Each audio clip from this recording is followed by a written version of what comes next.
کچھ عرصے کے بعد جب وہ واپس آئے تو استاد محترم نے حالات پوچھے تو انہوں نے کہا لوگ بہت معتقد ہوئے، لوگوں نے بات کو مانا،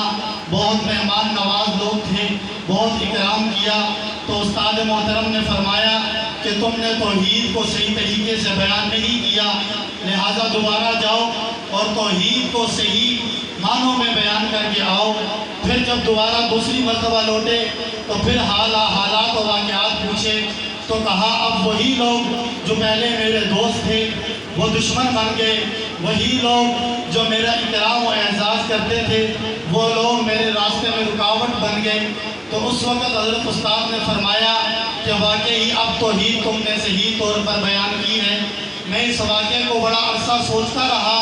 کہ آخر ایسا کیسے ممکن ہے، لیکن یہی بات مجھ پر بھی ایک مرتبہ پیش آئی کہ جب میں نے ایک مرتبہ جمعہ خالص توحید کے عنوان پر پڑھایا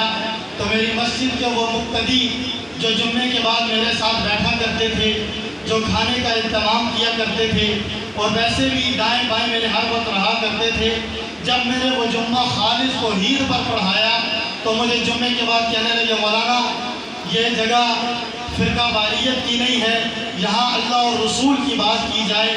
سب کو ملا کر چلا جائے۔ تو میں نے ان کو کہا میں نے کوئی آپ کو کسی گاؤں کا قصہ تو نہیں سنایا، نہ ہی میں نے اپنے بڑوں کی کوئی باتیں آپ کو سنائی ہیں، اور نہ ہی میں نے کسی کو یہ بتایا کہ غوث اعظم نے کتنے عرصہ جو ہے وہ کنویں کے اندر لٹکتے رہے یا ان کے کسی مرید کے ساتھ کیا واقعہ پیش آیا۔ میں نے خالص آپ کو قرآن سنایا ہے۔ تو مجھے اس وقت یقین ہو گیا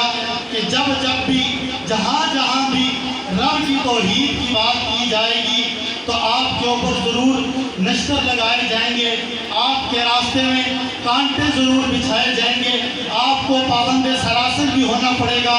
آپ کو تنہا بھی ہونا پڑے گا، لیکن یاد رکھیے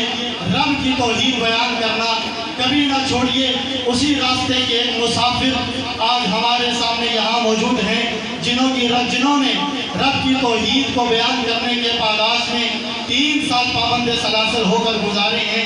آج الحمدللہ 3 سال کی پابند سلاسل ہونے کے بعد رہا ہو کر ہمارے سامنے دوبارہ وہی تمنا آواز بن کر وہی اپنے اساتذہ اکابر سے سیکھا ہوا سبق ہمیں سنانے کے لیے، رب کی توحید کو ہمارے دلوں میں پیوست کرنے کے لیے ہمارے سامنے جلوگر ہیں۔ میں ملتمس ہوں ہمارے یہاں تشریف لائے ہوئے مہمان واعظ قرآن داعی توحید و سنت حضرت اقدس حضرت علامہ احمد شیر صاحب خان حفظہ اللہ تعالی، میں ان سے ملتمس ہوں کہ وہ اپنے مواعظ حسنہ اور قیمتی نصائح سے میرے اور آپ کے ایمان کو جلا بخشیں۔ اس سے پہلے کہ حضرت کا درس شروع ہو میں ایک مرتبہ پھر اپنے باہر بیٹھے ہوئے احباب سے گزارش کروں گا کہ وہ اندر حال میں